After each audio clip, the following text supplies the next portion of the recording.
Okay, we are recording now. This is very exciting. Oh, I foresee knocking these mics out of place. That'll be really great television. You ready, Lynn? I guess as ready as I'll ever be. Oh man, and this light in my eyes is really cool too. I appreciate that very much. It keeps me awake. Lynn Lee, thank you so much for being on Girl Eats World. I appreciate you tremendously. Organic, authentic. Yeah, we have had a really great weekend. I haven't hung out with you since the holidays, I don't think. Right? And so I've moved to LA and decided since Mom was going to be in town to come up and hang out with you. And so it's been cool. We had, what'd you call it? Take your sister to work day. Yeah. So that was really fun. And I was having a bad day. So it was really nice to see And she was having a bad day. Surprise my mom, because I love seeing my mom get excited about things, because she deserves to be excited about life. She's gone through a lot of shit and deserves to, have some fun. Yeah. Yeah. Our mom is the best. She fills my heart with joy. She also is triggering, but that's another thing entirely. That's some darkness. I just want her to be proud of me, okay? Yeah. And not worry about me. But anyway, we surprised her. It was a lot of fun because she didn't think I was going to be here. And we've eaten a lot of food. And that's about it. We walked around trying to shop. We didn't buy anything, which I think was ultimately, in the moment, it was disappointing. But ultimately, it was much better off for everybody involved. It was mostly being unable to see our mom satisfied with her 50th purse or her 60th pair of shoes. Yeah, she's doing really well, guys. She's doing very well. If you need stock tips. Yeah, she's playing the stock game, and so I was trying to get her to give me pointers all weekend. And there's a little bit of a language barrier, so that was cool. If you want to go to Bali, she knows the plan. Yeah, she's got a strategy. If you want to go on a 2-week cruise around Europe, your girl's got you. Yeah. It's funny how she's so resourceful and really strategic and really brilliant. And then other times she's completely plays up the language barrier, plays up that she's confused. She doesn't remember the names of things. So when she can't navigate the grocery store to buy very basic ingredients, but then she manages to get on the internet and not give out her social security number and, get a virus on her computer, end up with a lifetime supply of tampons from Amazon or something.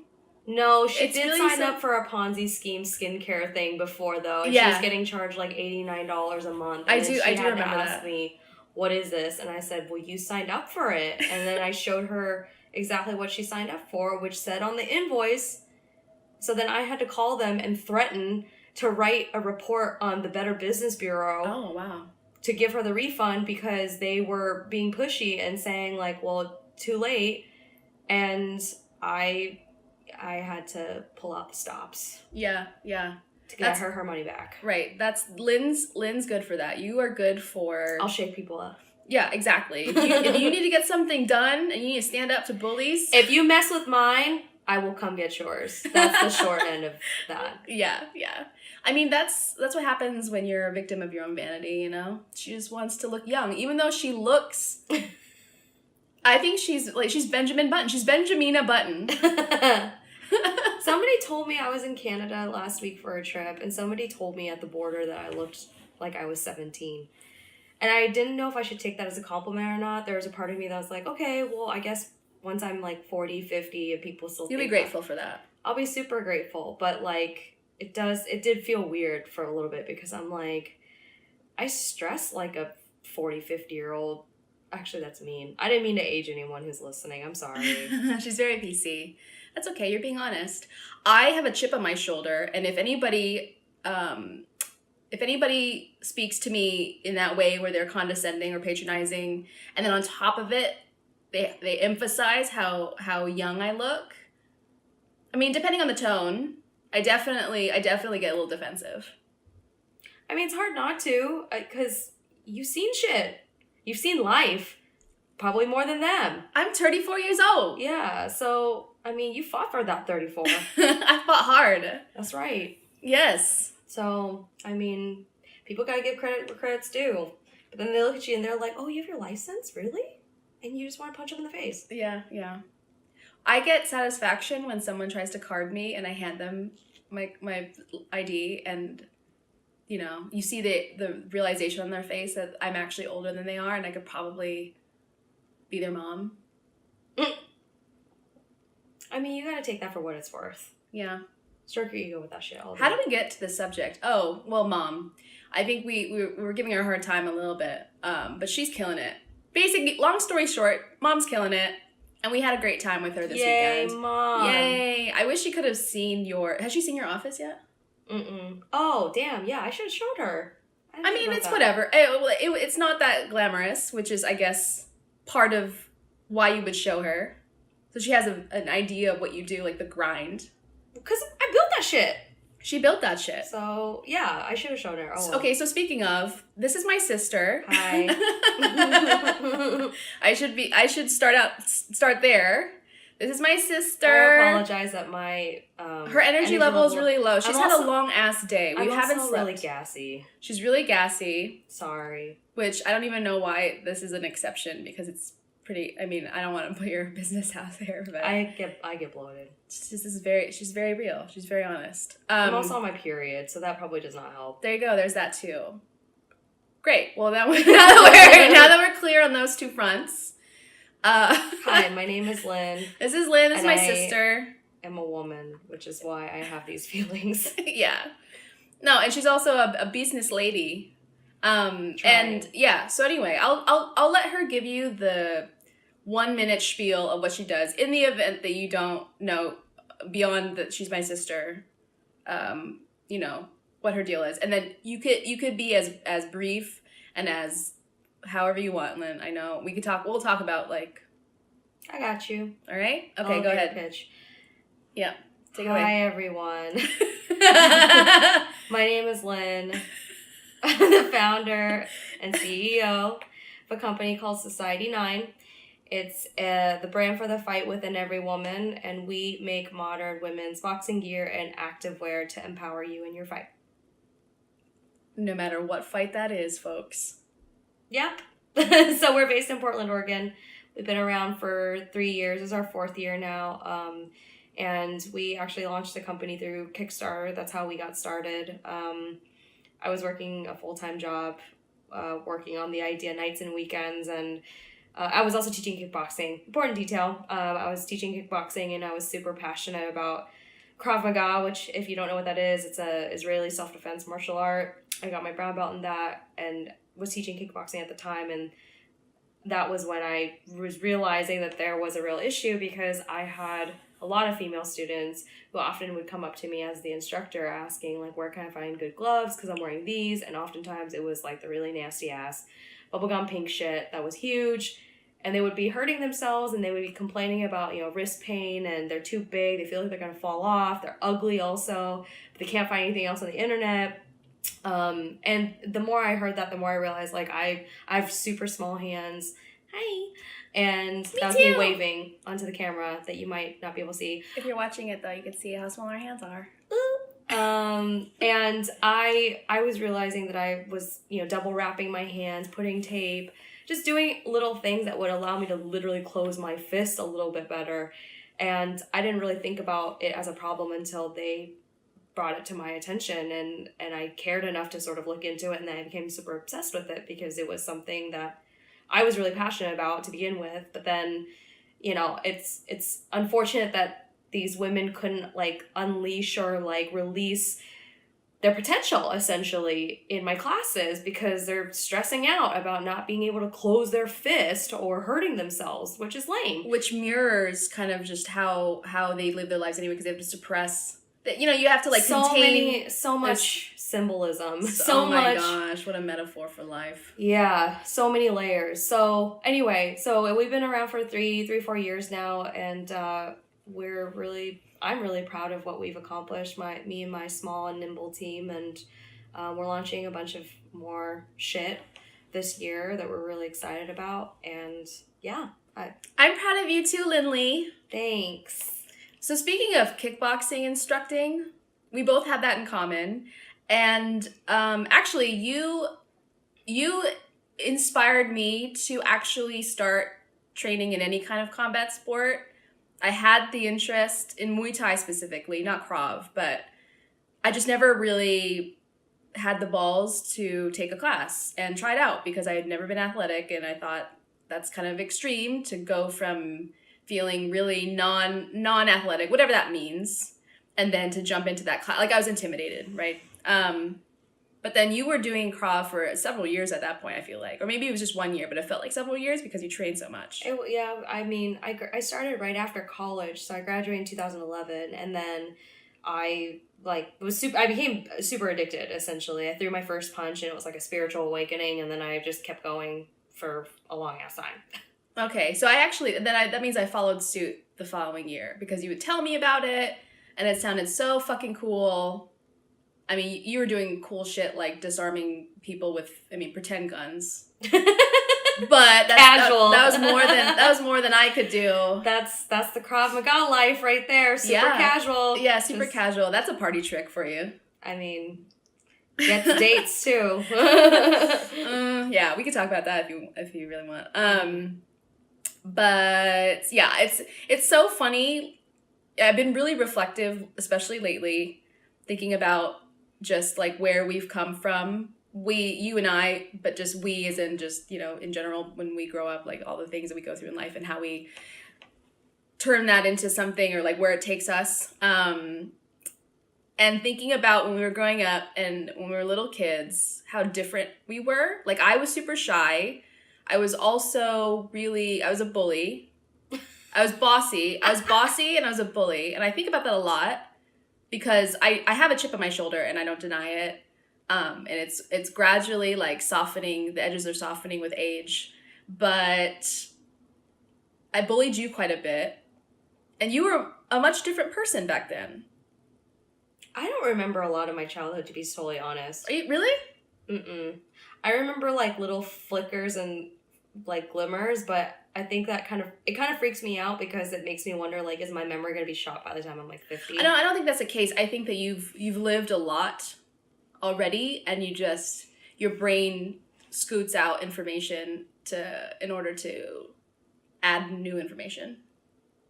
Maybe, I don't know. I mean, you've also had that makes a lot me of feel better. Because otherwise, I feel like a little head trauma. I feel really bad. I hear these memories from like my parents or my sister or whatever, and I feel like really sad when I legitimately cannot recall what on earth anyone is talking about. It makes me feel like really sad. Like, I don't want to feel like I'm missing a part of my childhood. I don't think anybody remembers. But sometimes, like, the memories you have, I'm like, when was that? I could be making it up entirely. I guess that's true. Yeah, I guess that's true. Like I have pictures, like snapshots, and then I fill in the blanks. I guess that's true. I mean, that's kind of how I work too. It wouldn't hold up in a court of law. It would not hold up in a court of law. Yeah. And you know what? The pictures that mom and dad have taken in photo albums, like I probably have taken those snapshots, those literal snapshots, and turned them into full-fledged memories.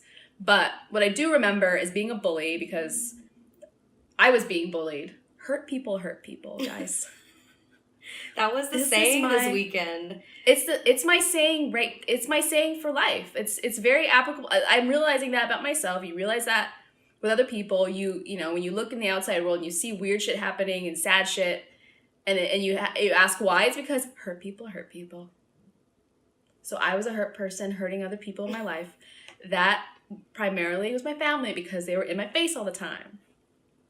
But what I remember was I was just there. She was quite popular, actually, at least from this side of things, because I was the opposite. I was not very popular. But there was another point. That's just a sidetrack. Oh, right.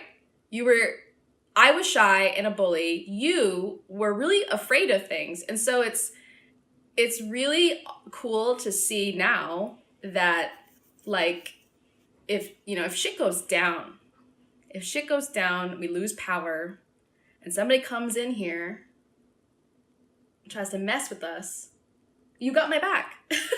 Oh, I mean, like, that's the Krav Maga drilling right there. Like, they would turn off the freaking lights, blast fucking Slipknot, and say, put your mouth guard in, and that's literally what we did. I mean, shout out to the Brute Squad, my old girl gang at Krav Maga, because, like, we got down with that shit right there. Like, that sounds like... It's like sensory testing. It sounds like an ideal team building exercise. It was fucking dope. I mean, like, it makes you feel alive because you're just like, I don't know. Was there strobe? Sometimes, but oftentimes it was just straight up dark. And yeah, like they would turn the music up really loud, and the whole intention would be to, like, obviously there would be specific skills that they were teaching you that day. So whether it's like specific choke positions, headlock positions, whatever. And so they're training your reflexes. And so like, after we drilled and did, you know, tons and tons of reps for each of those skills, they'd say, all right, like, time to put them to the test. And yeah, shut off the freaking lights, turn on the music so you're just, like, completely taken out of your body. And then, like, and on top of that, shut your eyes. So you're shutting your eyes. It's dark as fuck. You got your mouth guard in. And you're, like, panting. But in your head, you're kind of like, all right, motherfucker, let's go. And then, like, the moment the choke... This is so metal. And then this is like a mosh pit. It's what I'm imagining. I'm imagining a mosh pit. And strobe lights. And then, like, you know, you feel the hands, like, around your throat. You're just like, boom. You know what's next. Like, you know the natural reflex. Or, like, someone, like, throws you into a headlock. You know exactly where the hands need to go. Because it's, like, you know the hands, the speed, like, you're in a flow state. You're not thinking anymore. Totally, flow state. Yeah. I think that's the best way to describe it, is flow state. So, like, it's awesome. I think the shitty thing with that, though, is, like, when you're going camping with people and somebody thinks it's funny to do that. Yeah. Like, it is reflexive. Like, I know I sound like a complete psycho right now, but you gotta check yourself before but you wreck other people. It's just a natural reaction. And so like I almost elbowed from behind. I almost elbowed my colleague who I share our office and warehouse space with. I almost elbowed him because he came up from behind me to hug me, and I was the only one at the office. I said, motherfucker, I swear to God, you need to not do that when I'm by myself, because like I could have shanked you with this box cutter and it would have been so bad. Yeah. The element of surprise is what you have. People don't expect that you have this skill set, you know? Or just like I don't know, it's just a reflex. Like I'm 4'11". Right. I've trained myself to throw down if I have to. Yeah. So I'm ready. That's whenever I see prank videos, like people doing stuff like dressing up as scary things and trying to scare people. Yeah, and they think that or shit is surprising funny. people. And they think that shit is funny. It's bad news. Bad news for you if you end up doing it to me, because yeah, if you get freaking throat punch, not so funny anymore. Yeah. Or lose an eyeball. Mm-hmm. Or you freaking, like in my case, had a box cutter in my hand. Like, yeah, that could have gone no so promises. south. No promises you're not going to get hurt. So, how do we talk about killing people? That's weird. Because you were talking about bullying and stuff. Right, bullying. Well, I remember you were, like, scared of the dark, which I guess... I still don't like the dark. Which I guess is, well, I mean, but I guess that makes sense why Krav would appeal to you, right? Because it's well, I wanted to overcome that. Right. And you did. I remember when, God, you used to live in an apartment where it was on the bottom floor. Oh, and it was like next to the dumpster. And I came to visit you, and I was like, this is the worst thing you could have done to yourself. Because do you sleep? $650. It was $650. Okay, there you go. Yeah. And it was in the heart of Southeast Portland, which that same apartment is probably like $1,500 now. So like, yeah, I was gonna take it, but yeah, I felt like I had to get ready all the time. And when I say ready, I don't mean like look pretty. I mean get ready as in like tonight my life is gonna depend on it. Yeah, it's funny because I don't have I don't have that necessarily like fear in life. I think maybe as I've gotten older, I've developed that fear where I'm like on edge, you know, because we live in like MAGA country now, and you never know who's mad at me that I live and breathe the same air. So now I feel that kind of like who's gonna come at me.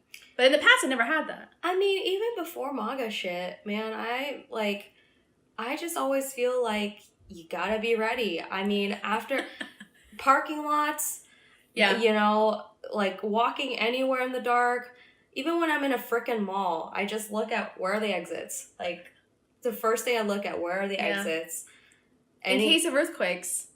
Yeah, or just Where's I live in Oregon, which is an open carry, concealed carry. It's concealed carry.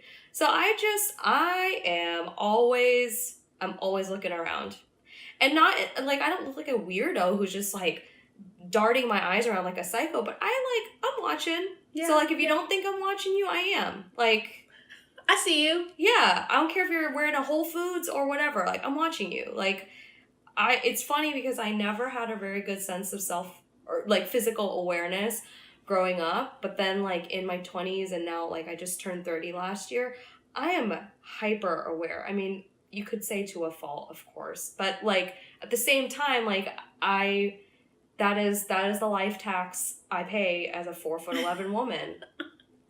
Life tax. That is my saying, life taxes. Yeah. I will pay that life tax for the rest of my life, and that's okay. But now, like I said, like you might think I'm not watching you, but I am. So needless to say, some of Lynn's favorite stuff to watch on TV or in Netflix is espionage. Yep.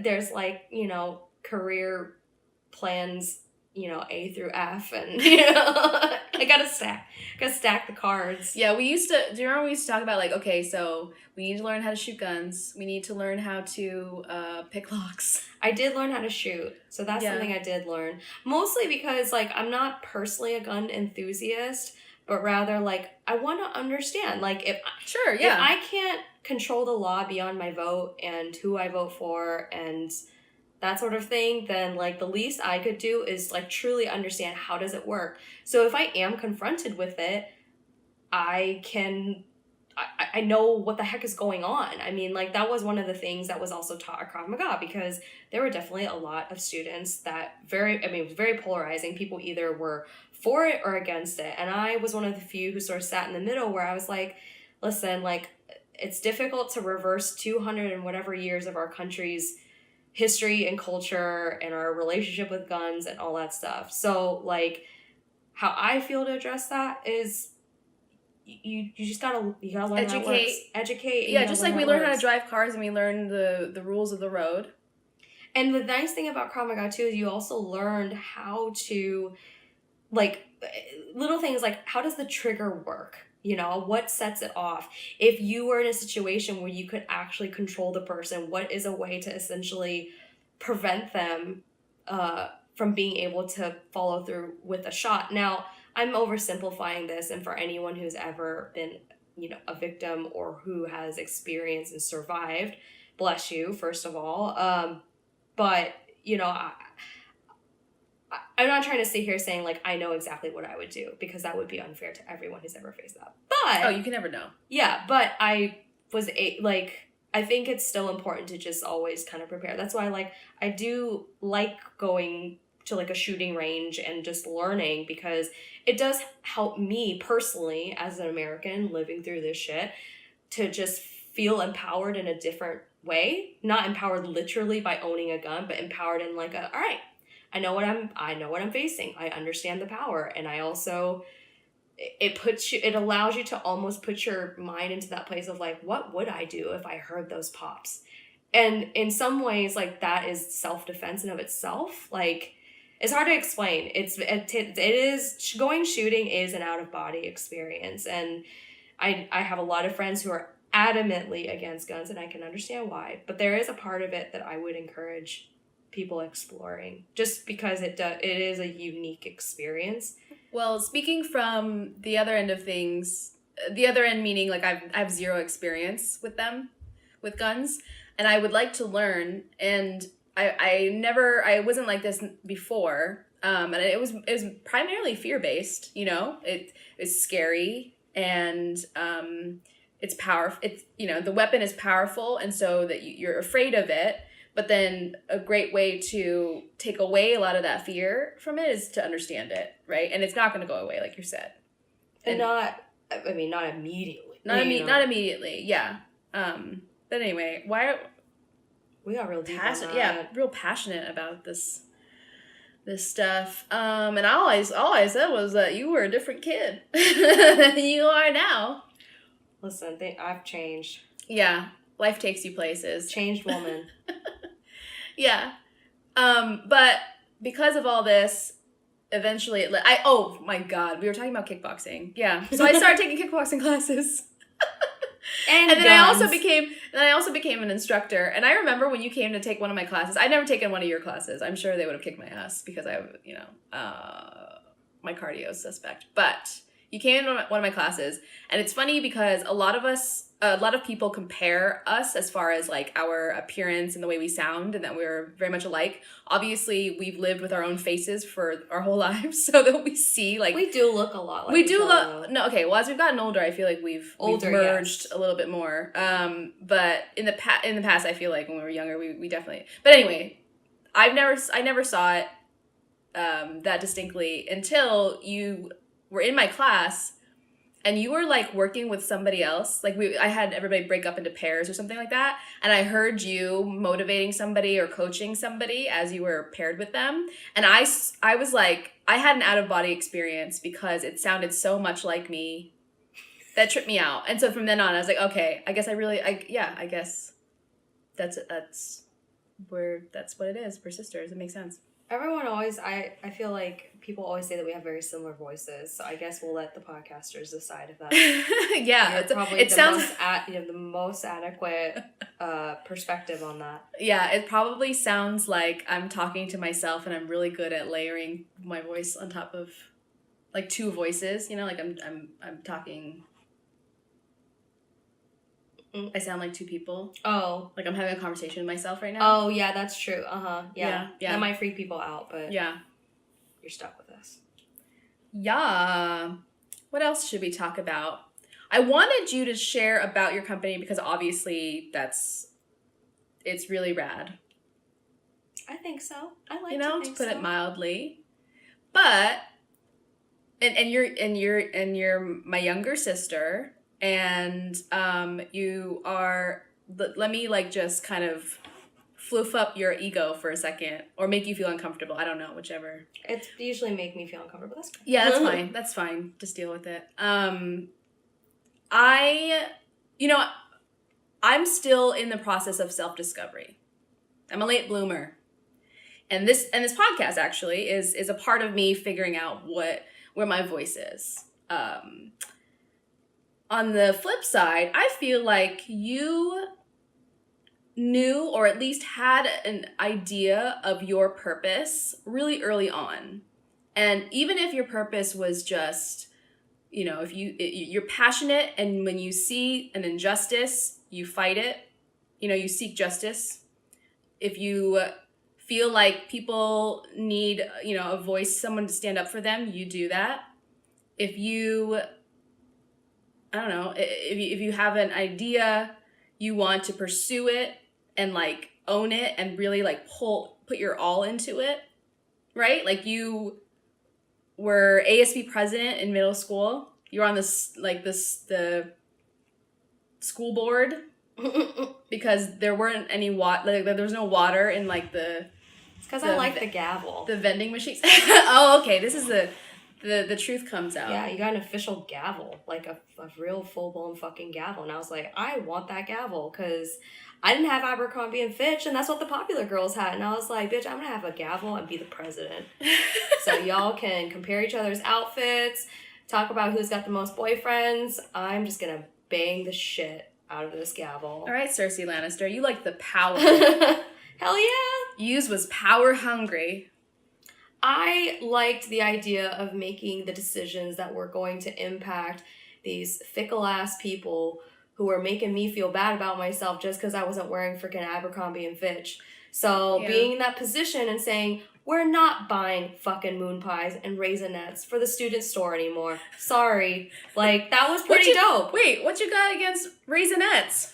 That shit got stuck in your teeth. I love Raisinets. Oh my gosh. We're gonna have to talk about this later. But anyway, yeah. So, like, if I get to make decisions and rule on them, and they get to impact all of you...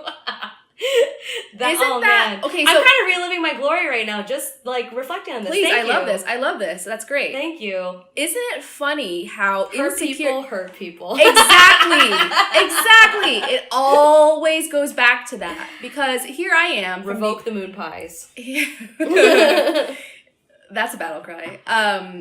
From my side of things, I was like, man, she's so, accomplished, does all these things, so passionate, puts herself out there, ballsy, blah, blah, blah. Here I am, so insecure, shy, don't know what the hell I'm doing, don't want to be judged, all these things. Meanwhile, the Abercrombie and Fitch bitches can't win out. I guess so. It depends on how well you wield the insecurity and turn it into something or not. I mean, I don't know what triggered it, but I feel like at some point in elementary school or middle school, I came quickly to realize that the way that you win things actually wasn't by being the loudest. So in like the case of elementary, middle, and high school politics, of course, it's like who's the prettiest and who's literally the loudest, right? Like just makes a lot of noise, both literally and metaphorically. And I was like, I think the soonest that I realized that like there were actually people behind the scenes who actually do the work. Yeah, and it wasn't like, a poli-sci class. I just mean it had to have been like clubs or like obviously the associated student body experience or whatever, like student government.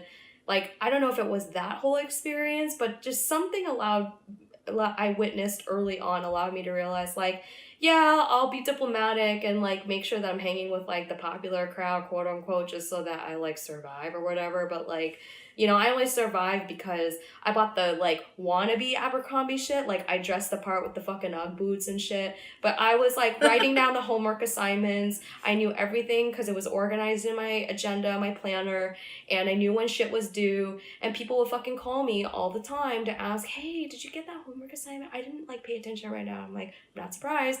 So, I started realizing that there were other ways for me to gain that respect, like by very peaceful but powerful means. Like I have this over you. I actually have all the schedules for all of the projects that are due. And if you don't remember to turn it on time, you're going to get an F. So you can ask me for help because I'm one of the few who actually pay attention, or you can just fail. So it's that patient, biding my time, this will pay off in the end kind of perspective. Yeah, and actually, that's a ruthless type A.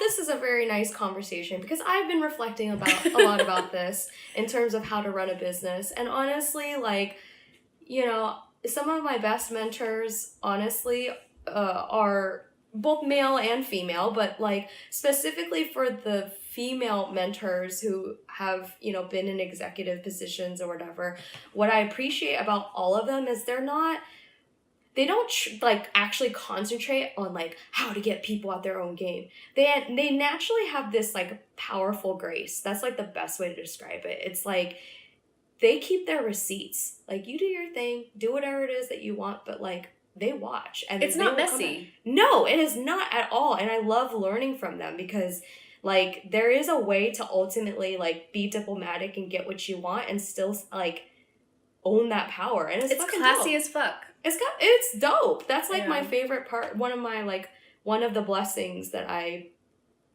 get to gain in this experience. Even if the business fails, like, it allows me to see it just a different way of doing things. And so it comes full circle, especially with the whole like, you either play nice with me or like you're gonna not turn in your homework assignment and get an F.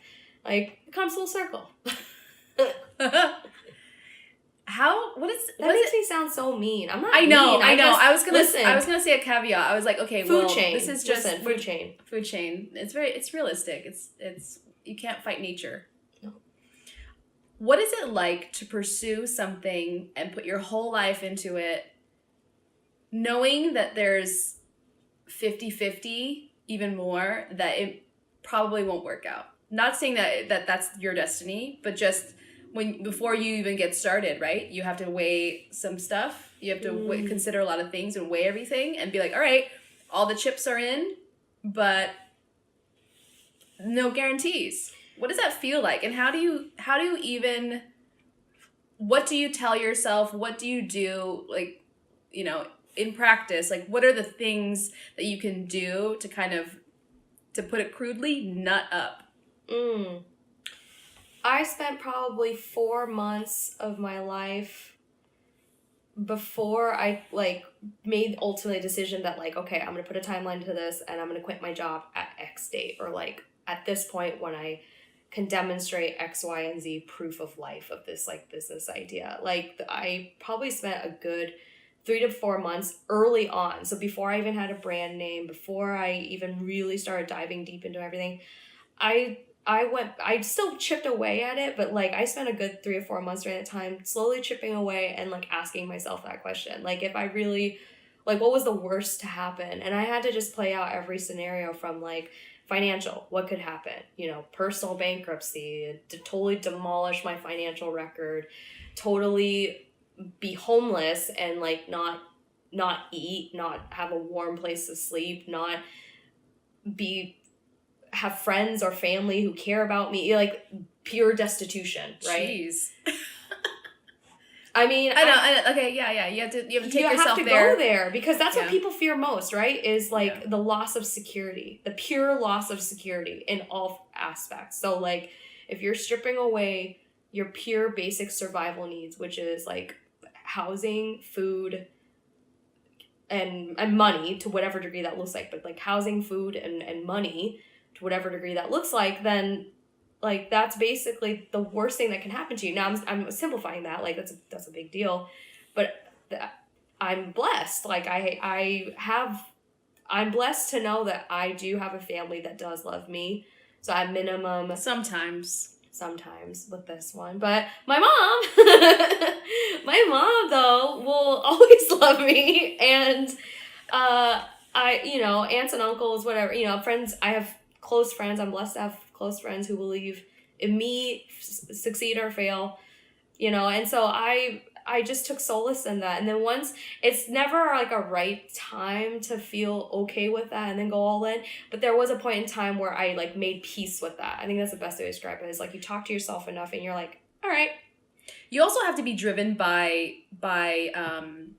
like, there's no other choice, right? That energy driving behind it also. Do you know what I mean? Like, you could not do it. Yeah, I mean, that's true. I mean, because arguably you had a pretty comfortable, for most, it would be, like, not comfortable, but, like, a challenging, fulfilling, if you saw it that way. Like, you were in a good place. I mean, job-wise, I was fine. Like, yeah. I was on a way to certainly being, like, very reasonably comfortable. But, I was living and breathing the gym outside of work. I was living and breathing the gym, and not even just from, like, I want to see gains, but just, like, I liked being there. That was my community, and the community piece was really important because, like, I didn't have a social life otherwise, but that community did so much more for me because I'm an introvert by nature, actually, and that community did so much for me to learn a lot about myself. And I kept thinking to myself of, like, all the students that I had whose lives changed, not because of me necessarily, but, like... But you participated in that. You helped. I was given the opportunity to play a very small role in their journey, and that being able to, like, witness that whenever they come to my classes or whatever was just a really amazing thing to see. And I wanted other women to feel that. And, identifying the glove problem was certainly, like, a first start to that. But I mean, the truth is that, like, the glove is such a tiny, tiny facet of all of that. It's really what it unlocks. And that's what I see the business is like, yes, we make product, we make XYZ products, but what it actually does is it unlocks these people's ability to see what their potential is in a different capacity. But, I saw what it did for myself. And so I wish that for everyone, whether it's through my company, Society 9, or not. Like, that's not the point. The point is, like, I want women especially to, like, have the feeling I did, because I, it's a really special feeling to feel not inhibited, I guess. Is that the right word? Inhibited? Yeah, like when you feel, yeah, English as a second I know, language. sometimes when you say, exactly, sometimes when you say a word out loud, it just sounds wrong. But yeah, you're right. It is kind of, it's amazing how something as simple, seemingly, as a punch has that power. Because I think I actually did a lot of YouTubing of you to see what was out there, to see what you've, Oh, damn. you know, because I've never done that before. I've never done it either, but I just don't even want to know. Because I wanted to see what was out there, what people are saying about you. Oh, sorry about that, folks. If that was loud, I don't even think it was. But I wanted to see what other people were, you know, like what you have out there publicly and stuff like that. Because I've never really looked at your public persona. But you did say something about how women in our lives, we are expected to be restrained, to have the ability to, you know, the emotional intelligence to read a room, read other people, and be able to adjust. And we're not given an excuse for our behavior. We're the ones who are expected to police ourselves. And I never made this connection directly, where learning how to throw a punch and a kick, or even just any kind of, you know, really like athletic endeavor, right, is less, not less accessible, but I guess in a sense less accessible. It's not introduced to us like as a you know, a guarantee in our childhood necessarily, and how by doing that, playing sports, doing the combat sports, or doing any kind of athletic endeavor opens up, unlocks a part of your personality that you otherwise have kept like locked up. If that makes sense. I mean, you said it. I mean, better than. I think the way I look at it is like it's like a unlocking of human emotion. So you have a whole spectrum. Yeah. Every human being has a spectrum, obviously, of human emotion. And, you know, you're allowed to feel happy, joyful, you know, and sad. But as women, like, all these other emotions are considered, and men too. I mean, I can go into that too. But it's like, as women, we're not allowed to express aggression or anger, because obviously there's volatile forms of that, like hurting another person. Okay, sure. Yeah. Or intentionally, at least. In sport, obviously it's different. My point is that we're expected to suppress these emotions because they're deemed, you know, unsavory as women, unfeminine, not part of our nature, whatever the fuck that means. And it, as a culture, as a society, in media too, like you still see the little, not even little, I shouldn't even say little, the very blatant, the really blatant ways in which we're encouraged to suppress those things. So that's why, like, when I used to teach and I would see women who were really timid coming in, you know, I really just want to get a great workout. I heard great things about kickboxing, and I just want to try a class with her. So I'm like, great, sounds awesome.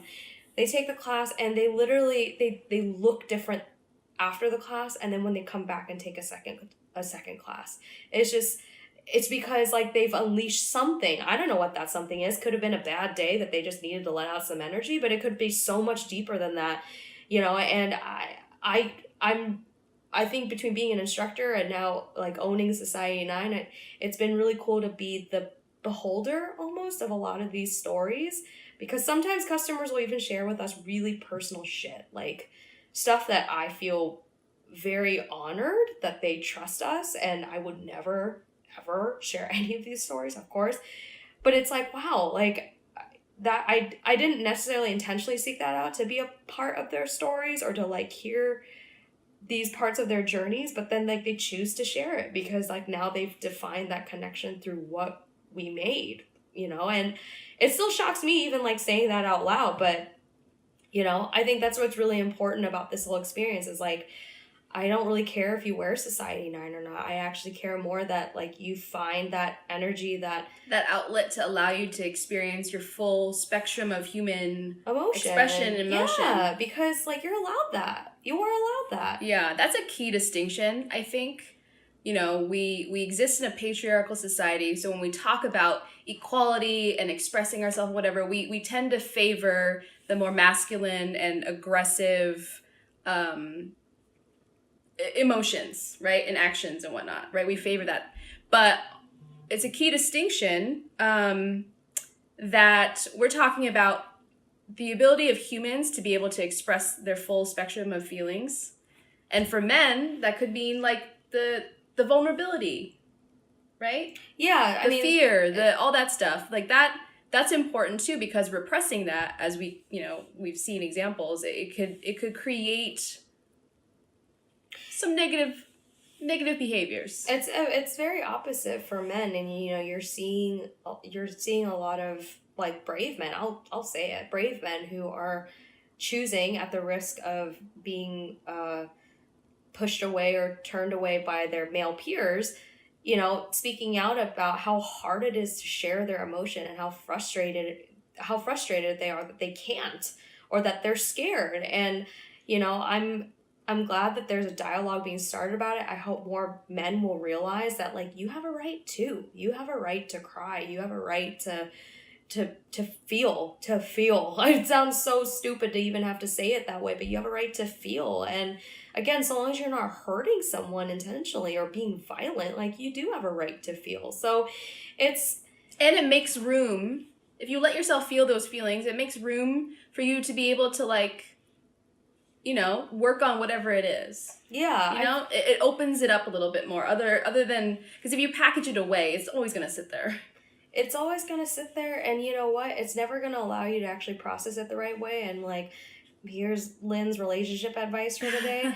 If you don't learn how to embrace those emotions, the full spectrum, and how to communicate them to your partner, then it's only going to not only create more ambiguity, but you're never going to be able to find resolution, because you're not actually addressing the emotion, the actual emotion, the true emotion behind whatever it is that's causing, you to behave or say the things that you did or whatever. Hurt people. Thank you. I love that. The call and respond. It's like a concert. Yeah. Oh my God. Mom was telling a funny story this weekend, and I was dying. But she was telling us about how I used to make her, like, respond to my knock-knock jokes. And I have a secret fantasy of becoming a stand-up comic. Like, that's the one vision in my head, that if I could really just, like, be fearless, I would do that. So to know that the origins were that pure, that I was like 3 or 4 years old and forcing her at, like, bedtime to play ball and do my call and respond type of things. Because I remember, we have video footage of me, like, actually trying to get her to participate. But anyways. My favorite was, like, the fact that our mom was saying how Tina made her do it, like, 100 times. Okay, that's a exaggeration. She felt like it was 100 times. Well, but that was because she was trying to go to bed. Well, after working a long-ass hard day, making dinner, and now this bitch want to play knock-knock 100 times. Knock, knock, bitch. Like, I'm the one who knocks. So, yeah, I mean, she had a point. If she had just played ball, I probably would have only made her play like a dozen times, not 100 times. But Says the bully. God, it starts somewhere. Hurt people hurt people. So I just got completely sidetracked. That is one of my gripes about conversations around equality. Feminism, equality. I did air quotes. It's okay, yeah. Anything you can do, I can do as well. Sure. But it's not about, I feel like it's always about, like, the playing field is, I don't know how else to put it, but, like, the masculine traits. And that equality, the norm, the bar is that we all have to act like men in order to be considered equal. But I feel like, on the flip side of things, like, I should be able to embrace my femininity, if I could say it, that would help. And be able to, like, appreciate that I have interests that are associated with women and you know, like the more, I don't know how else to put it. Like I do you get what I'm trying to say? Oh, I'm not sure.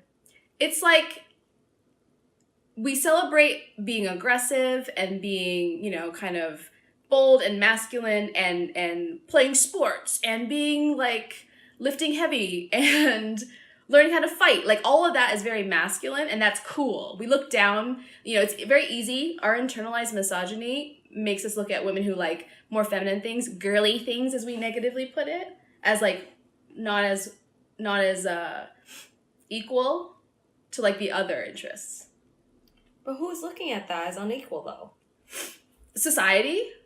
We look down on, say, Kim Kardashian, for example, because she's into fashion and beauty. And she, you know, emphasizes just her looks. And we see that as something that isn't as worthy as other types of pursuits. Yeah. And, you know, we say when we look at equal rights and we speak to that, it's always within the frame of view as women doing the things that men do. That's equal. Versus, you know, men can enjoy doing things that are associated as feminine. That's equality as well. It's in the other direction as well.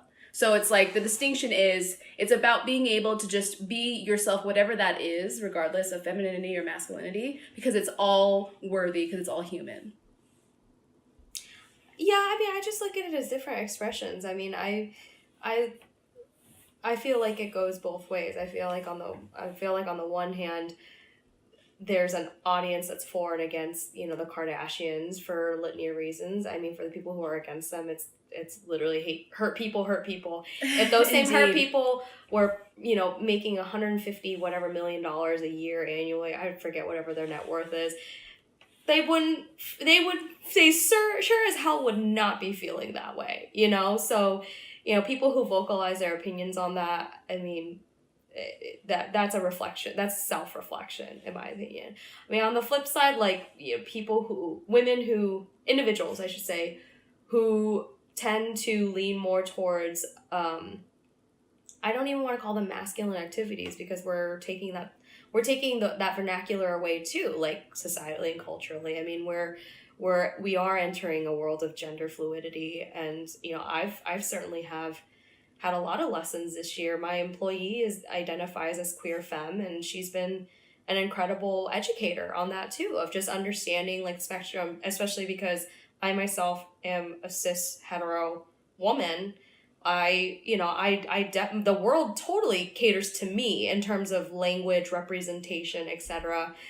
Different forms of representation, I should say, whether it is a Kim Kardashian or, you know, Allison Felix, who's an Olympic medalist, you know, for the U.S. track team. Like, I'm the beneficiary of a cis heteronormative world. But, you know, understanding now what it means to embrace that hypersexual, hyper feminine side all the way down to, you know, the tomboy or whatever. I mean, it's a very interesting, I'm still navigating that as well. Owning a business that uses language like, you know, we're celebrating women and all that stuff, but then knowing at the same time that we have transgender women customers and gender neutral customers who don't identify as either, but they identify with us as it relates to their femme side. I mean, there's just so many nuances that, I mean, I can't sit here and educate anyone on any of it with any cohesion because it's evolving at such a crazy rate right now. It's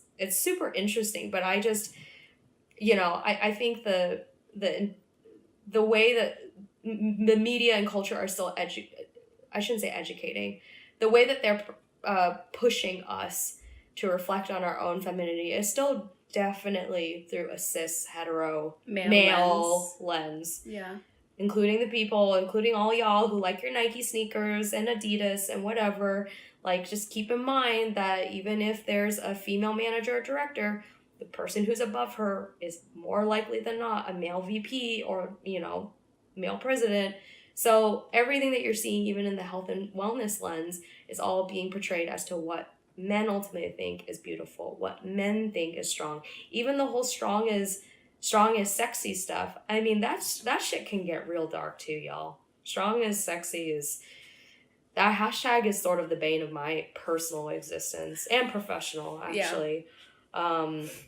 Yeah, it gets real dark because like you have to ask yourself, it's like, why I Lynn personally feel super strong. Why do I not feel sexy all the time at all sometimes, you know? Like, why is that? And then I even think to myself, like, what is being put on my Instagram feed? What is being put in my Facebook ads? I don't use Facebook anymore for a lot of reasons. That's one of them. But it's like, what is being pushed towards me? And then you think about the imagery. You think about the supporting imagery, like, oh, I didn't even follow this keto diet thing. Why are they spitting me ads now too? Because they probably see that I am into working out. It's really fucked up. It's all super fucked up. And so I just really hope that people learn and find the things that make them excited to just live. That sounds real dark, but like, well, it's, oh my God, we can go so many directions. I have so many thoughts. I don't even know where to begin. Yes, there's a legacy of who has been the dominant, person, a dominant like source of power, I guess, to put it really poorly. Men. So everything, culture, media, all of that, all the imagery that we receive has been influenced, determined mostly by them. And then that power, retains itself over time, and slowly more women, more people of color, more people of different sexual orientations and gender expressions are becoming creators of content, owning businesses, and creating those visuals that we take in. And so I feel like the evolution it's slow going. We have a lot to undo. You can choose to look at everything and say it's super fucked up, or you could do something about it, right? And become a creator and put yourself out there so that you can combat those images with your very own authentic self, which is this is part of my mission, is to just put myself out there in order to be represented, because I'm the one who has the power to do that. And what was my other thought?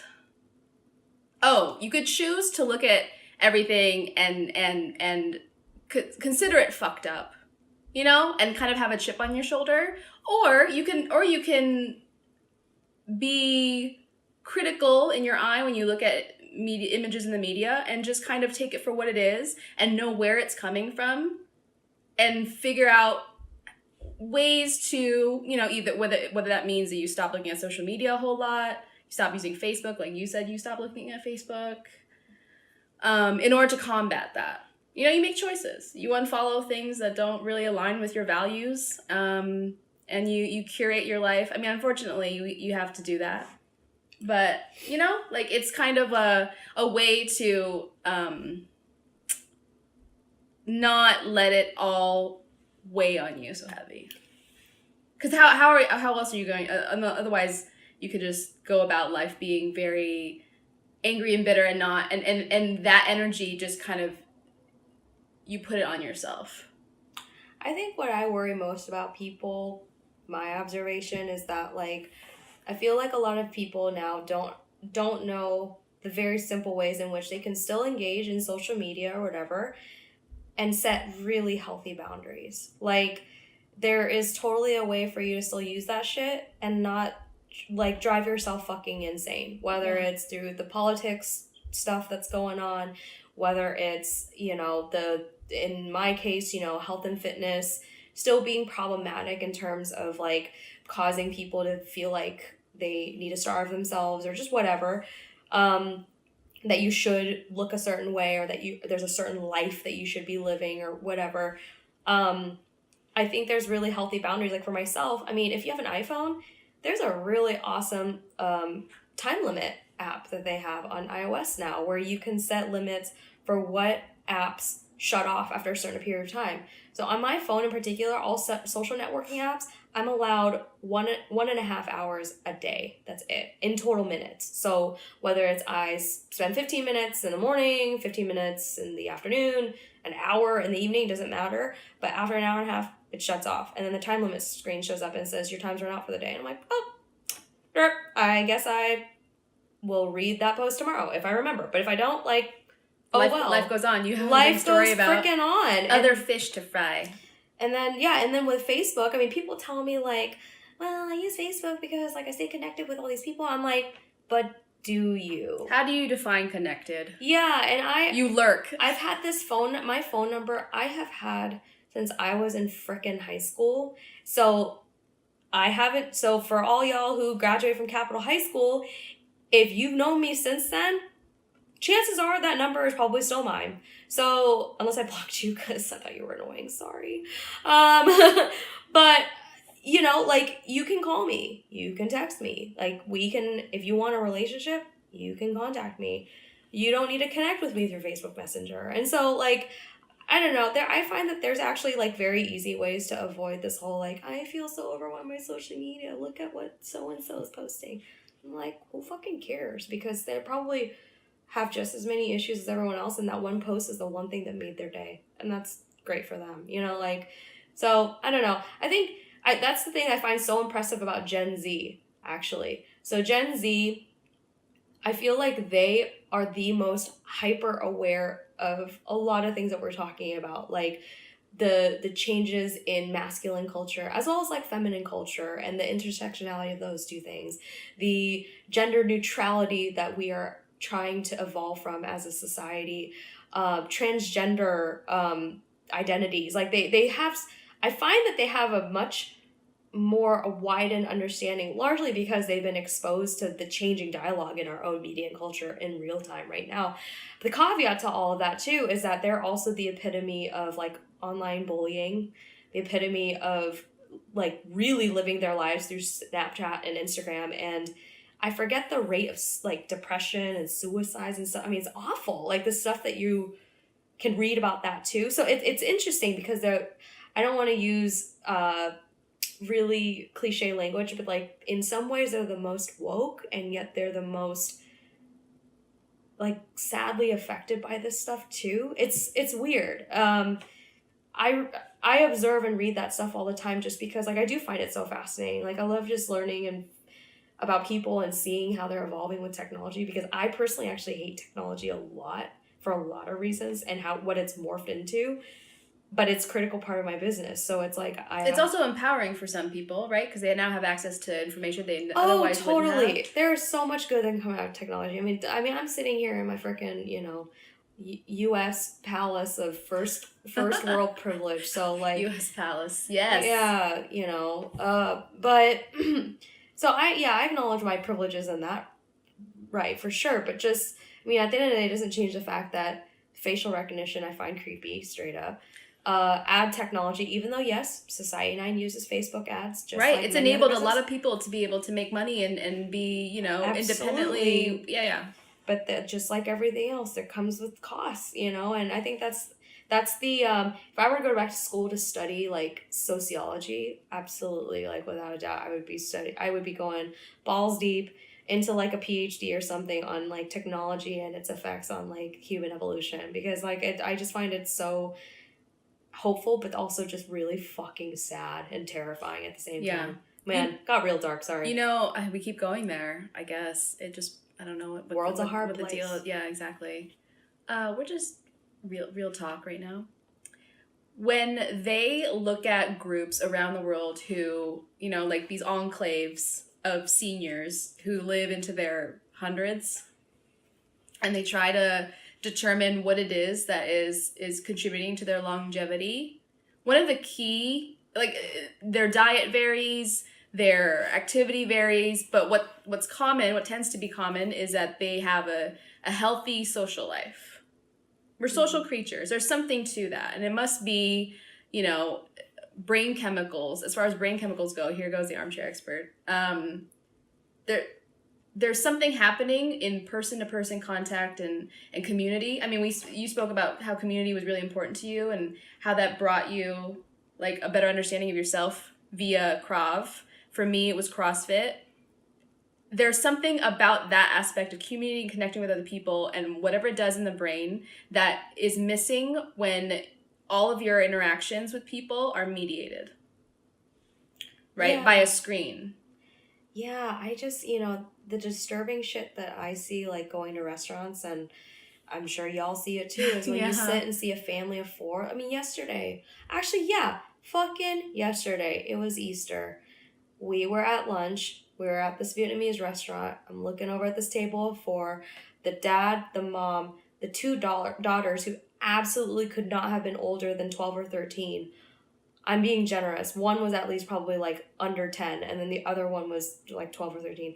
We're all on their phones for a long time. And I was just like, oh my, like, I totally judged. Not that I would be the perfect parent. Like, we don't have to get into that part, but just like, but that whole image though of like, they're not having conversations. I mean, our family was hardly perfect, but I do think, when not having iPhones and smartphones and stuff, and when I think of just the times where we did have dinner around the table, like, that's really freaking special. Even the times where I've been welcomed into other people's homes where, like, they too chose or established rules that phones were not allowed. There is something really special, surprisingly, about how analog that all is, and actually how strong I think, when I think about, like, my strongest relationships and friendships with people, are the ones where, like, they have healthy boundaries. Because, like, listen, I'm not here to be the phone police. I'm not here to judge you if you do use your phone. But just setting really healthy boundaries. Even, for example, you're having dinner with a person. Your phone buzzes and you check. Because, you make sure it's not your parent, your sibling, whatever. Because that's my rule. I'll always have my phone out. And if it buzzes, I'll only check and respond if it's my family. Otherwise, full stop. It can wait. Or if it's a deliberate emergency or something I have to pay attention to, I will preface it to that person and say, hey, by the way, so-and-so's got to get back to me about something today, but that's the only thing I have to pay attention to. Otherwise, like, I'm ignoring my phone, just so you know. And then it's just like a simple acknowledge of like, hey, I know you took time out of your busy life to make time for me. Thank you. It's a very, I find when people do that for me, that's how I feel. I'm like, thank you. I appreciate that you respect our time together, whatever that is. It's not even about business. You're respecting our time together and actually, like, connecting. And I get it. Phones are still part of life. Check your phone if you need to. But you're still acknowledging my existence. Like, you're acknowledging our relationship. That's really important. I think it's lacking these days. I think it's a question of, like, what is it? What are you seeking? When I'm with people, what I'm seeking in that moment is quality time with my friends, talking to them, telling stories, laughing, because I cherish their presence and I'm taking it all in. And whatever's happening on my phone does not trump that. There's nothing that could absolutely reward me in the same way. And I mean, honestly, I wish I had more pictures of me and my friends.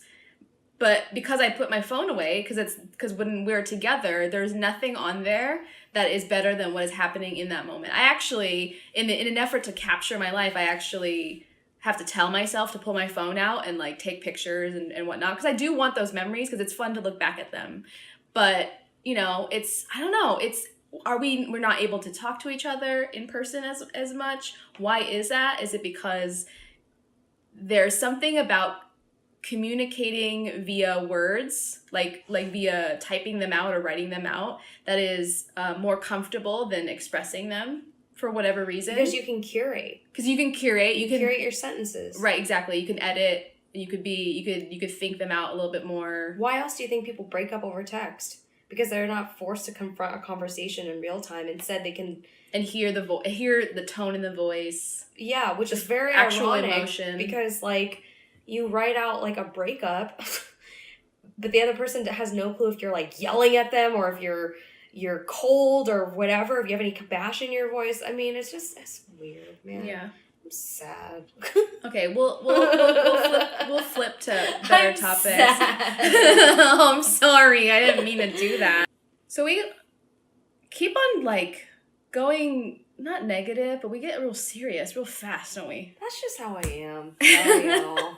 She's brooding.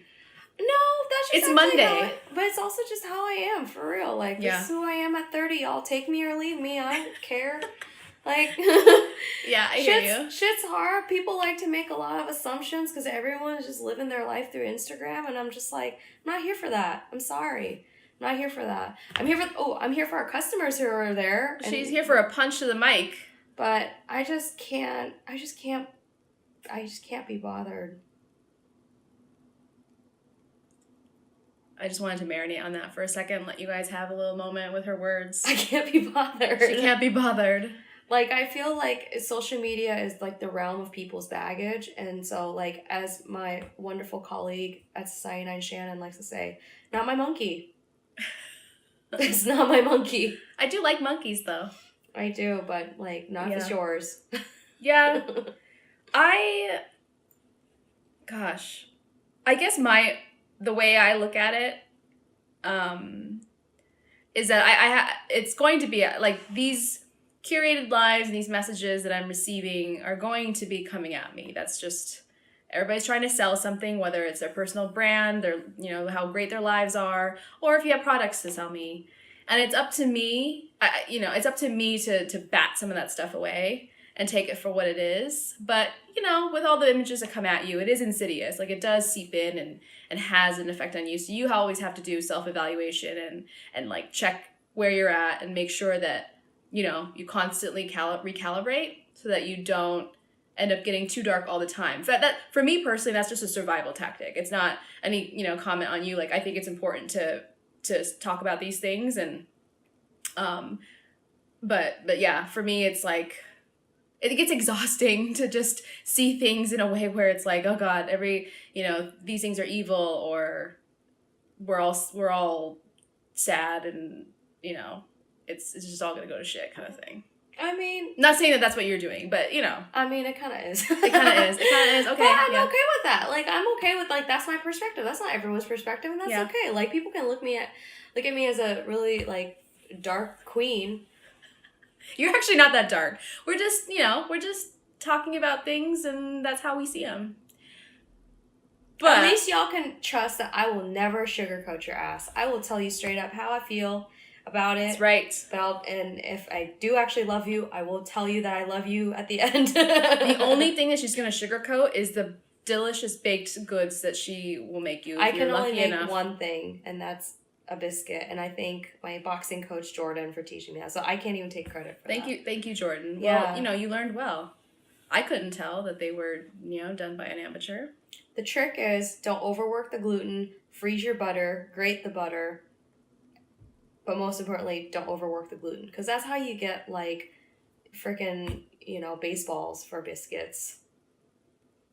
If you take nothing else away from this podcast, yeah, don't overwork the gluten. And hurt people.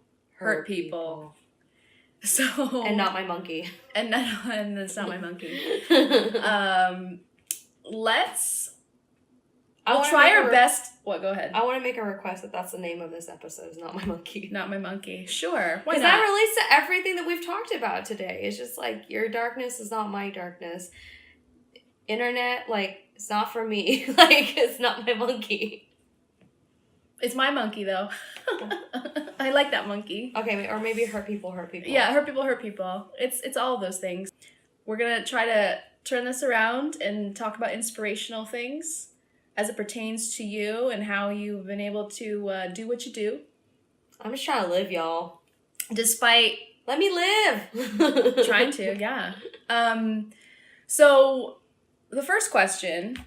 And really, it doesn't even have anything to do with business necessarily. It's just because you've had to apply it in such in a way that most of us don't, and so it may enhance, like, the need to figure things out, and, like, you're out there, your public persona essentially, and everything has higher stakes. But first question is,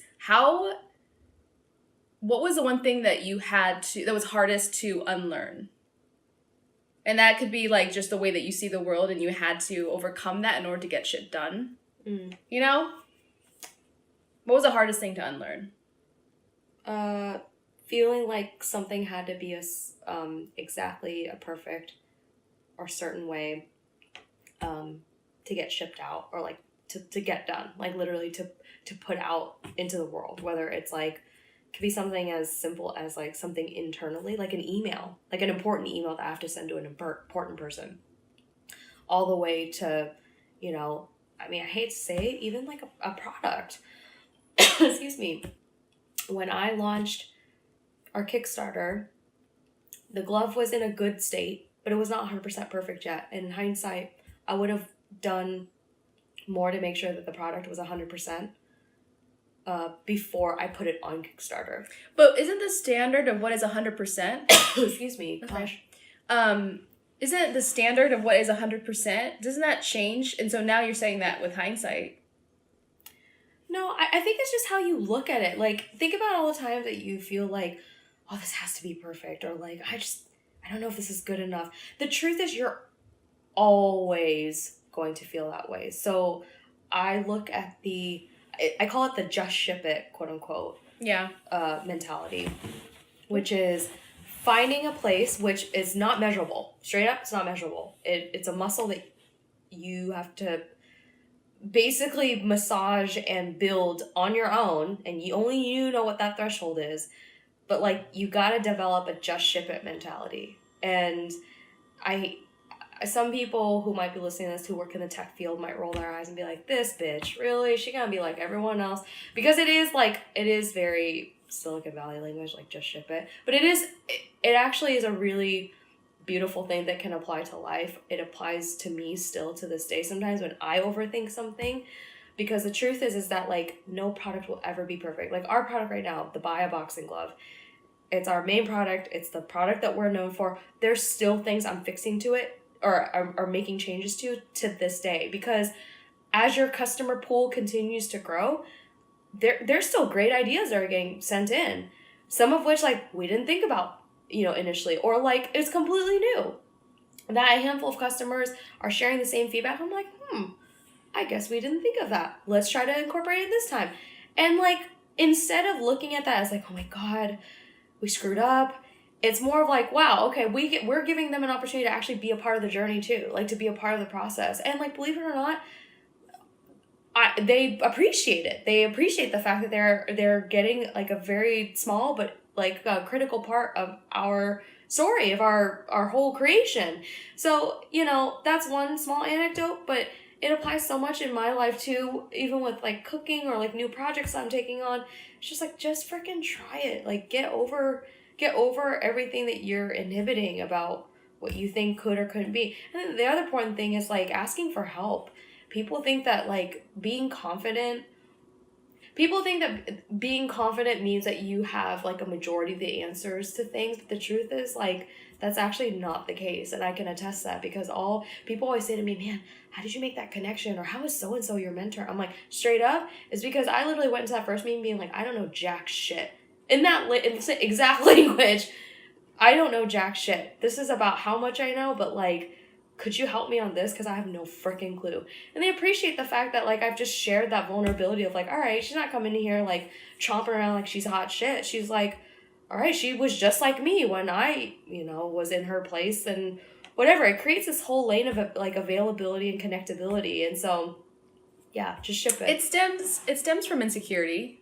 Big time. So get over that shit, y'all. It's like, get over it. It's like you want, it's you trying to prove to yourself that you are, able to do whatever it is, and that you are worthy of, that kind of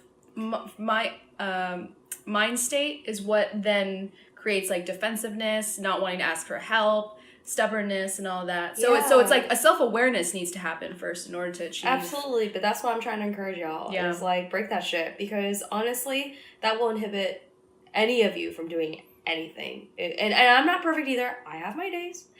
But when people, she has her days. But when people come to me and they're like, how did you do this all, like, yes, I'm a solo founder, so like, how did you do this all by yourself? I'm like, listen, real talk, absolutely not by myself. I could list easily at least 30 people in general who like fluctuate around my periphery, whether it's a literal employee or a contractor, mentor, whoever, but just I could easily name at least 30 people. And that's not even including straight up Kickstarter backers who don't know who the fuck I am and somehow, whatever it was that I poured my soul out there, they believed in taking a risk on me. Like, you know, it's just, you've got to go out there being willing to say, I don't know what I'm doing, but this is what I think so far, and let people in. And then after that, it's really just a matter of understanding how to balance the amount of help you're going to get too, because everyone's got a great idea, but you got to pick a lane. So then understanding how to gracefully accept the idea and say, okay, I'll think about it. And then parsing out what makes sense for you, and still making other people who like legitimately want to help like feel good and a part of the circle, but also like managing your own confidence and vulnerability around all of that. I mean, it's a lot of work. It is a lot of work, but Yeah. the number one thing is like, starts with you. Straight up. You can't control everyone else. Just ship it. Take a chance on yourself. Try it, whatever that is. And ask for help. Ask for help if you need it. I also find that just ship it can also teeter into really intense, like, I can do it all by myself. Lies. It's fucking lies. You can't do it by yourself. I can sit here and tell you that. You can't do it by yourself. So, like, you know, I do my best to correct people when they're like, how did you do this all on your own? I'm like, I didn't. I wake up every day to do most of the things, but I didn't do all this on my own. The fact of the matter is. So, yeah. Thank you to all the people who've said that. Yeah. Or who help you out, really. Or who help me out, but also the people who say that, because it also, like, I've taken it upon myself to make sure I correct people, because I feel like startup culture has a tendency to glorify, like, this person's self-made. I mean, like, the Kylie Jenner story is, like, a perfect example of that. I mean, like, I'm not shaming Kylie Jenner for being a businesswoman. She is. And born from a wealthy family. Born from a wealthy family. So, like, I'm absolutely not disputing that she had legs up. She doesn't dispute that either. But, you know, at the end of the day, like, this whole notion, though, that she did it on her own, she knows she didn't do it on her own. Like, the press made that for her. The press came up with she's self-made. That's not entirely her fault. Like, that's a bad on Forbes, quite honestly. Like, you know. It's just a sexier narrative. Right. They gotta sell magazines. Yeah. Kylie Jenner's selling lip kits and shit. That's her prerogative. That's not her bad that Forbes chose to sell their magazines by framing her in that way. Did it help her sell more lip kits? Sure, absolutely. Let's be real here. She was gonna sell those lip kits regardless of whether people named her self-made or not. So, you know, that's a toxic culture aspect. So, you know, I encourage y'all, while you're listening to self-help gurus and stuff, to just remember that, like, it takes a village. Those people were not built in a day either. Yeah. But you guys, it starts with you, though. You gotta ask for help. So, that's all I got. I mean, as a continuation of that, what was the hardest lesson you had to learn? I mean, obviously, you didn't start out knowing this, right? You had to... The hardest lesson I had to learn, what do you mean? Like, just in general. I'm asking just generally. Okay, I don't know. I guess I could probably name, like, 20. But, I mean... well, ones that you would feel comfortable talking about. Because I would imagine, like, obviously, you embark on this journey, you don't really know you don't have all the answers. You just had something that was driving you towards the need to create a better glove, a better boxing glove, better MMA glove for women. But you didn't know that you definitely had to ask for help. I'm sure you had some preconceived notions about what an entrepreneur is, and, you know, et cetera, et cetera, et cetera. So, like, what was it that was the hardest lesson to learn so that you could speak from a place of wisdom now? Wow. That's loaded. Or it could just be a very, like an anecdote of like an actual... Okay, well, so the asking for help thing is that is easily one of the biggest epiphanies that I had in this whole process, when I think about, like, what's quote unquote helped me be successful. I shouldn't even say successful, but just, like, helped me get this far. Asking for help, that's definitely the biggest lesson. The second one, I guess I'm just gonna speak what easily comes to mind. The second one would probably be that to trust your gut more. I know that's not helpful to most people, but, like, I think for me, it's been a lot more helpful when it comes to hiring decisions, when it comes to relationships, so even on a personal life standpoint. Like, the whole theme of trusting your gut has been a thing for the last 3 or 4 years, for sure. Like, I didn't believe it enough until a few bad things happen to me, and then I realized, like, damn it, like, I should have known. Like, all those times I had freaking, like, literal stomach aches, you know, like when you wake up in the morning, you're just like hugging the Sometimes sometimes you need confirmation. So you have to let it go too far. Yeah, but not to your but that's the thing, like, not to your detriment, and it was to my detriment. So that's why, like, I'm just learning to trust my gut more. And like, and I find that, like, the more that I'm doing that, whether like something bad could have happened or not, you know, I don't know at this point, but if I don't feel right, I either end something, stop something, what, you know, I just don't go through with it. And I sleep better at night. To be totally honest, at least on that front, like, I sleep better at night. So, yeah, so I'm trusting your gut. I think the third one would probably be that, I don't want to, this one, it sounds so cliche, but it's like, we talked about, like, social media and all that stuff before. I just think I'm terrible at it. I still have to do it every hour, every freaking 5 minutes, but, like, you gotta be kinder to yourself. Like, I share that advice now because I have, like, fellow startup founder friends who, believe it or not, are meaner to themselves than even I am to myself. So, like, you know, giving them this advice helps me to remind myself too, but it's like, we are too hard on ourselves, like, straight up. I mean, like, last week was a perfect example. Something really difficult happened to me work-wise on Friday before my mom showed up. And, like, the only way I was able to crawl away from, like, the thing that happened was talking myself out of what it was that I was, like, blaming myself for. And I had to talk through it with someone. I talked through it with my colleague, Shannon, and I was like, okay, so this happened, but that doesn't mean that everything has completely gone to shit. Like, the business isn't completely down the toilet. It's just a thing. Like, and what is actually happening? And, like, talking through all that. And then realizing, too, that my family's in town. Like what's important to you? What's important to me. And also, like, the whole being kind to myself. Well, I'm going to be kind to myself this weekend by fucking enjoying my family. So, like, you know, so even when you're mired in something really, really terrible, what you feel is terrible in that moment, like, take a step back and just be like, what is actually happening right now? And if people could hear the dialogue that happens to me 24/7. It happens to all of us, you know? My sister got to witness a little bit of it today with Take Your Sister to Work Day. Like, she probably saw me, like, switch gears like 50 million different times. And in between all those switching of gears, it's like, you have no clue, like, what dialogue is going in my head.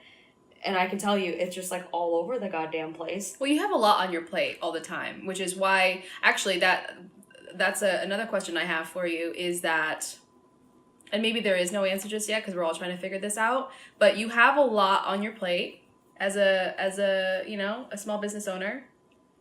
Mm-hmm. How do you make time for yourself? How do you make those decisions where you know, set those boundaries and stuff like that? Because when the stakes are high for you personally, everything can seem like a fire that you have to put out, right? I mean, Friday, the example that you're alluding to, that's one. But, like, how do you make those decisions? How do you set, like, your work day to be, I mean, granted you worked, like, after you got home, but just, like, that you're going to be at the office from this time to this time, and that you're going to go to bed at this hour, and, you know? So how do I set boundaries? How do you set boundaries for yourself? How do you make the decisions where you can, like, keep your mental health in mind? Ooh, that's a heavy one. Because I would say that's I mean, that, you know, that's hard for everybody in their lives. How do you do it with your really demanding schedule? I mean, it's been hard. The sacrifices you make are real. Like, you do lose friends along the way. So we had some minor technical difficulties, and so yeah. So I'm gonna re-ask the question. So we were talking about, how is it that you're able to figure out how to, like, balance your life? How can you make the decisions where you could set boundaries for yourself? And I was about to get dark. Yeah. But you have a really busy schedule. You have a lot on your plate at any one time, and, you know, you could stay up for days and not get everything done. Like, how do you take care of yourself and make sure that your mental health is intact? Sleep is the biggest one. Like, no matter good day, bad day, I physically get myself into bed if I can. Obviously, if I'm traveling, that makes it a little bit difficult, but like, I try my best to be physically in bed by like 9-ish, 9:30, and That's then impressive. but I don't sleep. Like, I'll read, not on my phone. Usually I try not to, but if I feel like reading the news, I'll allow myself that, obviously. But I'm in bed then, so that I'm falling asleep basically by like 10 or 10:30. I think that's probably been like one of the most important and simple things. I mean, diet is another one, and I don't mean diet by like restricting food, but diet and just like Your nutrition is making deliberate there. choices. So like, I'm not eating meat nearly as much, and that's just as simple as I realize I don't digest meat very well anymore, or it takes longer for me to digest meat. So I allow it for indulgences, like, and I say I shouldn't even use that language. It's terrible. You're forgiven. I enjoy it on the weekends because like at the end of the day, like there's plenty of things culturally Vietnamese food can't give up. But like, Yeah. you know, but I generally speaking, like during the week, I mostly eat only like plant-based, quote unquote. Like, I just don't really touch meat that much. So those are the simple things. The harder things that you can't quantify, though, are things like I was mentioning before we had technical difficulties that like you lose friends along the way. You just straight up do. And it's not even for malicious reasons. It's just like people, myself included, but you know, you just realize that there are certain relationships, that there's expectations that you have to maintain a certain, whether it's how often do you go out with them, you know, happy hours every week or bar crawling on the weekend, where you know, there's these expectations of you that if you can't meet by choice, first of all, like I personally I'm not like that socially. But also, like, yeah, I don't really drink anymore, for instance, and I do prioritize sleep. So those simple lifestyle choices end up meaning that your certain relationships kind of die out, which sucks. And at first, that was really hard. At first, it became a very isolating experience, and it still can be a super isolating experience. But like, the more that I have been able to find my own community around things that I'm passionate about, whether it's been Krav Maga, for instance. I mean, now it's more like my boxing community because I've been boxing more than I do Krav Maga. But even so, other startup founders that I'm around who are literally going through the exact same thing, the same kind of isolation, the same kind of like, people just don't understand the level of risk you're willing to undergo to create something that you legitimately like love and like really care about, even with the hard days and all that stuff.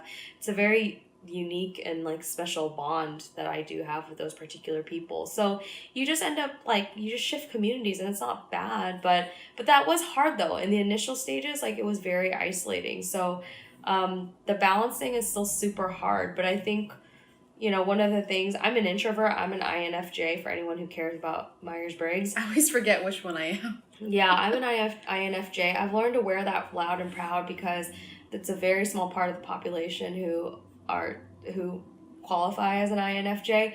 And one of the characteristics of INFJs is that extrovert introvert. So like, my business persona, I don't even like calling it persona, but like what I put out there, it's very extrovert and it's authentic. You have to put your message out there, so. But it doesn't, that aspect of me doesn't take work in the sense that it is authentic. Like, I don't feel like I have to sell myself in any sort of way. It is legitimate.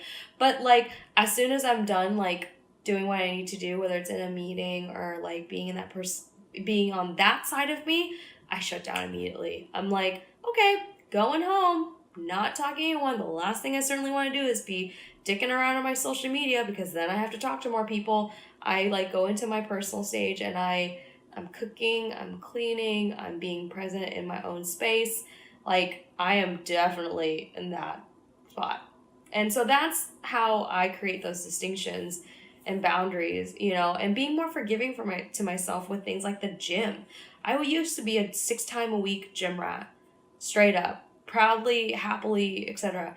When that wasn't a part of my identity anymore, because literally my energy level could not allow it. Like, there are plenty of days where straight up, I am just so exhausted that I'm like, give me a couch. It's not even about the TV. It's just like, I can't even process a workout. The idea of you giving me a 6-punch combo is not, it's not doable for me. It's not healthy too. You only have So much to give. I actually just want to shove my face in the couch and just shut my eyes for like 15 minutes. Like, that's what being allowed, the balance part, quote unquote, when people ask me, work-life balance, how do you get working out and stuff? Actually, the reason why my workouts are even remotely fruitful are because I actually allow myself a lot of vegging days. And vegging days doesn't mean like eating the crap out of It's also called recovery if you want to frame it differently. Yeah, yeah, exactly. That's actually a much better way to put it. It's recovery. So like recovery means, yes, allowing myself to shove my face into the sofa couch cushion and just literally be. No music, no nothing, just no stimuli. No stimuli. Oh my God. Because like, you have enough stimulation in your brain, I'm sure, with thoughts and swirling. People are like, well, why don't you go do yoga? And I'm like, nope. Because that's still someone telling me to do something. And I actually just want to be still. Well, different strokes for different folks. Yes. But I'm just explaining why, like, you know, I don't go to do yoga. Because that's also social simulation. You're around a teacher, you're around your classmates or whatever, you know. You're not actually being still mindfully. And so, you know, in a weird way, that's my meditation. That sounds weird, but like... No, I mean, people think meditation, it has to be this particular thing. It's just about being able to quiet your mind and focus on whatever is happening in that present moment without, you know, thinking in the past or the future or somewhere else. Right.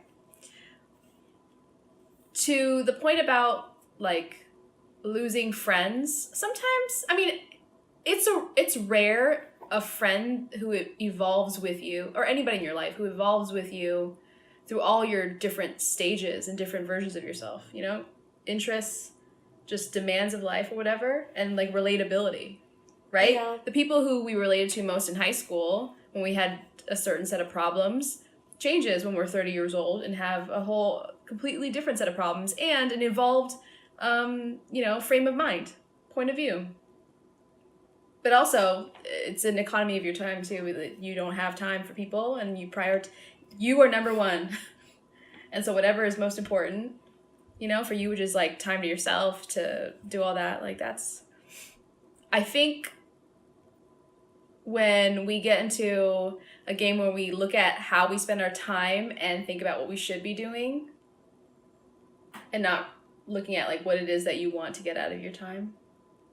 Yeah, I mean, I think a lot of people miss that aspect about like, yeah, how you choose your time. I mean, like, and I'm not trying to like tell this story as like a bragger, you know, but something that I still find really like, yes, I am blessed for sure because I do think that it is strange in this way, but like, if someone told me to go run 6 miles tomorrow, legitimately, like, give me my running shoes, like, I'll go do it. And I've done that before where, like, I haven't run forever, and then I go run for, like, 5 miles, and I'm comfortable. Good for you. Yeah, like, I'm totally the asshole. Y'all can hate me. But yeah, good cardio. But I guess the point I'm trying to make, too, is, like, at least as it relates from, like, my body, when people ask me, like, how can you do that? I do believe part of it is, like, DNA or just, like, how I'm built, because, yes, like, I'm blessed in that way. But the other part of it, too, is, like, I do know other people who... you know, maybe similar to me in terms of like former like activity levels or whatever, and can't do that. I do firmly attest it to something as simple as sleep. I'm actually really fascinated by sleep studies because I have very, very terrifying nightmares most nights, and it's something that I wish I had time to do like a sleep study on. So sleep science in general is something I find super fascinating. I'm always like reading up anything that's like posted on NPR about it or whatever. One of the things though is that like that I consistently read is that good sleep is like, it's better than any coffee or supplement or anything that you could ever possibly take. And so like that, I do think that between sleep as well as like a general check on like what I'm eating, because I don't cut anything from my diet, but I just make different choices, or I sort my choices so that I can have a little bit of everything.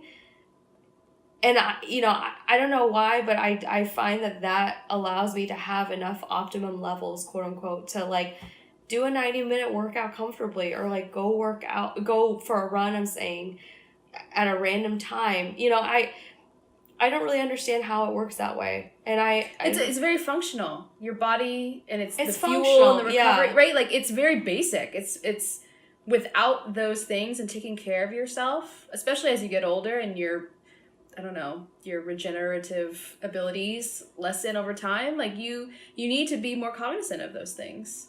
Yeah, and that's baseline. And making choices. It's really as simple as that. It's about making choices. And I think I still struggle with this. I've gotten better at it, but like working to move away from shame-based thinking of like, well, if I don't do this, like that means like all these things about me. Because I used to do that. It used to be, well, I should go to the gym. Man, because I have a brand that represents... I mean, that, but even something as simple as like, forget the business for a second. There are times where I, as a human being, am like, I should go to the gym. Like, I'm gaining weight. I am out of shape. I'm not as in shape as I used to be. Or I ate something, or, yesterday I really should work that off. I go through those same fucking motions. But then, like, I check myself too, and I'm like, actually, though, like, I'm okay. I actually need checking my body and being like, I actually need this a little bit more. And I have more freer time on Saturday, let's say, to work out. I'll do that when I'm feeling a little less pressured on like time. Because that's the other thing. Monday through Friday, I've realized like I just feel constantly pressed for time. And that includes time to be still. So that's another reason why even like evening workouts, which is what I used to do, I don't even sometimes fit an evening workout anymore because I'm like, I prefer more time to be still now. So instead of like cram an hour workout in, speed home, shower, eat, like that whole frenetic pace of like making sure I get to fit all those things in, sometimes I'm just like, you know what? No, I actually need like 3 hours to be still. So it could be something as simple as like doing my fucking laundry and sitting on that couch for an hour or whatever. But that means like, does that eat up my gym time? Yep, it's gonna eat the gym time. Yeah. That's okay. And you gotta be okay with that. So yeah, we glamorize the hustle. Hustle porn is fucking stupid. Hustle porn, and it's like go, go, go. But from like an energy standpoint, it's like you're basically, unless that's naturally how you are, which is wonderful, congratulations. But like, it's actually not sustainable. It's not sustainable. It's not sustainable for most people. And it's like fight or flight. You're constantly in fight mode, and if you don't take care of yourself and recover, your ability to be able to continue, moving at that frenetic pace is lessened over time. Speaking of balance and time, I see your eyelids getting pretty heavy. We're encroaching on your bedtime. Shoot me in the nuts. Just take me out of my misery. Damn. They didn't even give you 15 seconds that time. That was funny. Yeah. It was like so. It's like, bitch, I need balance. Fuck. I also have audio there, so it's just gonna be really weird. So speaking of, I'm gonna try this one more time. 3rd time's a charm. Speaking of balance and time management and taking care of yourself and all that, setting boundaries, this device I have right here is setting its own boundary. And it's quit on us a couple times. So I'd like to, I guess that means, I don't want to wrap it up yet, but I have to. I like to end every episode with something I call an attitude of gratitude. I feel like we've sort of fluctuated between, going to a dark place and talking about the very realistic nature of life. Yeah. And then also, like, how do we combat that? And how do we figure out how to put a positive spin on things so you can, survive and go about your life and thrive? So when I talk about attitude of gratitude, we could talk about anything right now in this moment that you're thankful for on any level, big or small. And it could be as simple as you're thankful for the weather, or that your car is working today, or, that the bag of chips you had before we recorded because you were hungry, stuff like that. I mean, honestly, my response is going to be hella deep because, like, a lot of shit goes on every day, big and small, and, like, I honestly am just super... I mean, I have a very, very, very small group of people who I consider, like ride or die. Some people who are directly related to the business. But then there's also like personal people in my life, like my family. And like, yeah, it's about as simple as that. Like, the weekend was a perfect example of that. Something terrible could have happened, which I felt like it did on Friday. But then I had really awesome people between, you know, Shannon, my colleague, all the way to, you know, my family. And it made me realize, like, it's fine. It's going to be fine. Everything's going to be fine. Nothing is as big as those things. So, yeah. Attitude of gratitude. I'm thankful to have this lesson learned here, that I should have my devices fully juiced to the gills before I begin recording, because I'm asking a lot of this. And if I hadn't done it the way I shouldn't do it, I would not have known that I need to make sure things are... Look at... She's straining. She's holding on. You gotta throw shit against the wall. I know, and see what sticks, right? Just ship it. Just ship it. I think that's a good place. You're still gonna edit this. It's gonna take you a little bit more time, but you're still gonna edit this. It's gonna be a great episode. Yeah. And it's still gonna work. Yeah. Thank you guys for listening. I really appreciate you and love you. You can watch the video version of this podcast on my YouTube channel. Follow me on Instagram at Tina Bites. Follow at Society9. Yep, 9 is spelled out Nine. Society9. Spelled out Nine. On Instagram. Are you on Twitter? No. I'm not on Twitter. No. You can follow me personally, Lynn, LYNN_LE. Indeed. That's it. That's it, guys. Till next time, stay hungry. Every day. Every damn day. Yeah, hustle porn. Not like that. It's a state of mind. It's bedtime. It's a state of mind.